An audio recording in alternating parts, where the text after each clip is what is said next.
Nama saya Dika Maulana selaku juru pelihara di Candi Sumberawan. Di Candi Sumberawan saya sebagai juru pelihara sejak tahun 2019. Kenapa alasan saya ingin menjadi juru pelihara? Karena sejak kecil saya suka atau senang mengunjungi tempat-tempat bersejarah, entah itu berupa candi, ataupun perlutaan, ataupun arca-arca, dan lain sebagainya. Nah, tugas dari pada juru pelihara ini, ya ini ada 3. Yang pertama, kita harus menjaga. Yang kedua, kita harus merawat. Dan yang tidak kalah penting, kita harus berperan aktif juga melestarikan. Nah, salah satu tugas juru pelihara yakni adalah merawat. Nah, merawat ini kita bisa merawat cagar budaya dengan cara membersihkan. Ada 2 metode, yakni dengan cara mekanis basah dan mekanis kering. Di masa musim penghujan ini pekerjaan daripada juru pelihara ini memang agak sedikit berat. Memang di musim hujan itu lumut atau misalkan tanaman itu selalu tumbuh di dalam batu-batuan. Nah, di situ kita menggunakan konservasi mekanis kering dengan menggunakan sapu lidi. Bisa juga menggunakan metode mekanis basah. Jadi kita menggunakan air, kemudian menggunakan sikat ijuk. Salah satu kurangnya perhatian terhadap cagar budaya ini memicu aksi-aksi vandalisme atau perusakan cagar budaya, di mana Candi Sumberawan ini juga dulu banyak, sampai sekarang masih ada coret-coretan atau yang kita sebut dengan vandalisme. Pesan saya sebagai juru pelihara kepada generasi muda, marilah kita bersama-sama menjaga peninggalan nenek moyang kita, atau peninggalan sejarah ini sebagai warisan kepada anak cucu kita nanti. Paling tidak kalau tidak bisa melestarikan, ya jangan merusak.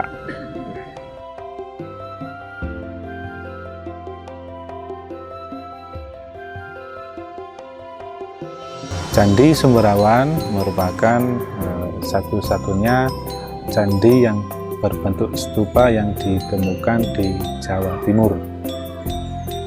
Candi Sumberawan sendiri diperkirakan dibangun pada abad ke-14 sampai 15 Masehi. Candi Sumberawan terletak di Dusun Sumberawan, Desa Toyomarto, Kecamatan Singosari, Kabupaten Malang. Candi Sumberawan juga dikelilingi oleh sumber mata air, di mana salah satu konsep pendirian bangunan suci yang lebih atau bisa dikatakan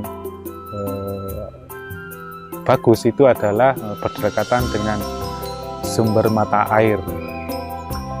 Nah, salah satu dari fungsi Candi Sumberawan ini adalah sebagai alat transformasi atau alat pengubah air biasa menjadi air amerta atau air suci. Kemudian fungsi yang kedua yaitu sebagai simbol agama Buddha. Di Candi Sumberawan terdapat 2 sumber mata air yang disakralkan oleh masyarakat, yang digunakan untuk kegiatan spiritual, yaitu ada sumber Kamulian dan sumber Kahuripan. Di mana sumber Kamulian sendiri ini tujuannya untuk yang berhubungan dengan derajat pangkat dan rezeki. Kemudian ada sumber kahuripan, itu untuk kebutuhan orang hidup, bisa digunakan untuk kesehatan ataupun untuk pengobatan. Nah, selain digunakan untuk kegiatan spiritual, sumber yang ada di Candi Sumberrawan ini juga dimanfaatkan oleh penduduk sekitar ini untuk mengairi sawah dan juga untuk kebutuhan sehari-hari, bisa digunakan untuk mencuci ataupun untuk air minum.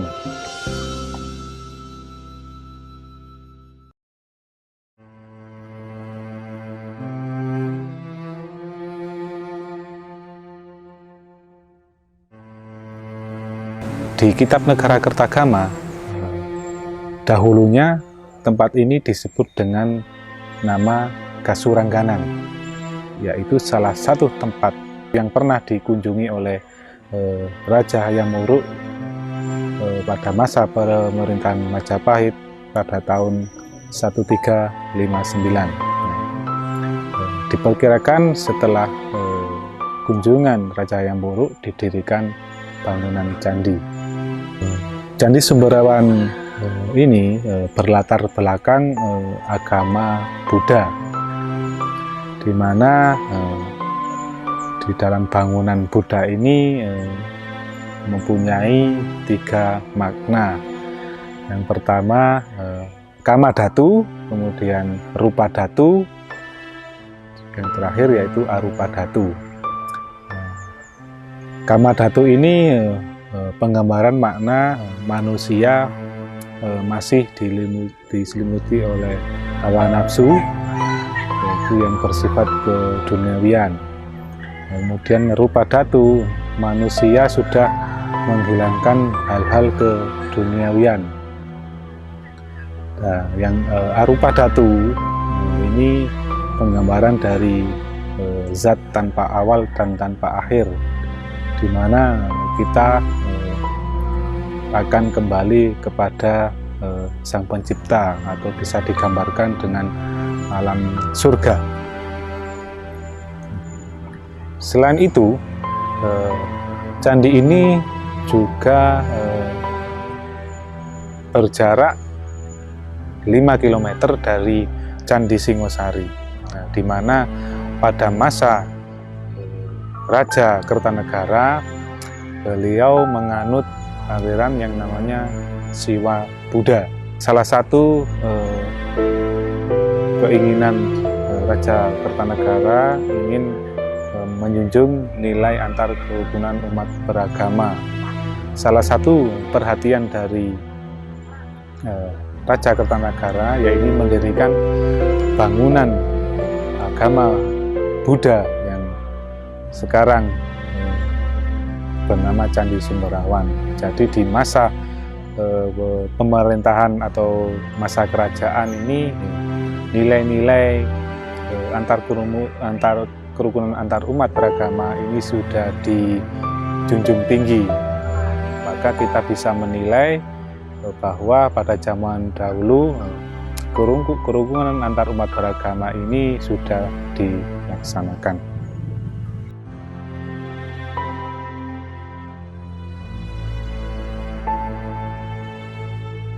Sebelum ada bangunan candi, sumber air di sini sudah ada pada zaman dahulu. Nah, diperkirakan pada zaman Kapitayan itu sudah dimanfaatkan atau digunakan oleh pada masa masyarakat pada zaman dahulu ini untuk kegiatan yang bersifat spiritual ataupun keagamaan. Di masyarakat Sumberrawan juga mempunyai tradisi, di mana tradisi ini sudah dilaksanakan hampir puluhan tahun. Masyarakat Sumberrawan setiap tahunnya di bulan Suro ini melaksanakan acara selamatan sumber air, di mana salah satu dari acara selamatan sumber air ini adalah untuk mewujudkan rasa syukur kehadirat Tuhan Yang Maha Kuasa atas melimpahnya sumber mata air yang selama ini digunakan untuk kehidupan sehari-hari. Nah, selain itu, kegiatan Tirta Amertasari ini juga yang pertama itu menunjukkan kepada generasi muda bahwa disinilah, di tempat inilah dulu sumber air ini ditemukan oleh para pendahulu atau para leluhur. Yang kedua adalah menjunjung tinggi nilai gotong royong antar masyarakat. Yang ketiga yakni menjaga ekosistem alam, di mana dalam kegiatan ini masyarakat juga melakukan penanaman pohon dan juga pelepasan bibit ikan sebagai wujud menjaga ekosistem alam. Di Candi Sumberrawan pengunjung memang dari berbagai macam, ada ya dari kalangan pelajar maupun mahasiswa maupun dari para dosen. Selain itu juga ada pengunjung dari turis asing atau mancanegara. Sebelum ada pandemi COVID-19 ini, pengunjung setiap bulannya di Candi Sumberrawan ini mencapai kurang lebih 1.500 orang. Jadi di masa pandemi ini kita bisa merasakan kunjungan pengunjung itu sama sekali tidak ada. Pesan saya kepada generasi muda atau generasi milenial, marilah kita bersama-sama mengunjungi situs-situs atau cagar budaya, di mana cagar budaya itu mempunyai banyak nilai. Ada nilai budaya, ada nilai sejarah, seperti itu. Nah, di candi ini juga kita bisa memanfaatkan dalam arti kita bisa mengadakan kegiatan yang bersifat sosial maupun budaya, di mana kaum muda ini bisa menilai bagaimana teknik pembangunannya seperti apa, bahan dasarnya seperti apa. Ini kita bisa melihat pada masa lalu itu sudah mempunyai teknik yang sangat luar biasa. Di Jawa Timur ini memang masih banyak tinggalan-tinggalan atau situs-situs yang masih belum diperhatikan, khususnya di Malang Raya ini. Harapan saya kepada pemerintah daerah ataupun pemerintah pusat, marilah bersama-sama kita perhatikan peninggalan-peninggalan bersejarah ini, karena salah satu sebagai identitas bangsa kita dan juga sebagai pembelajaran atau edukasi bagi generasi selanjutnya.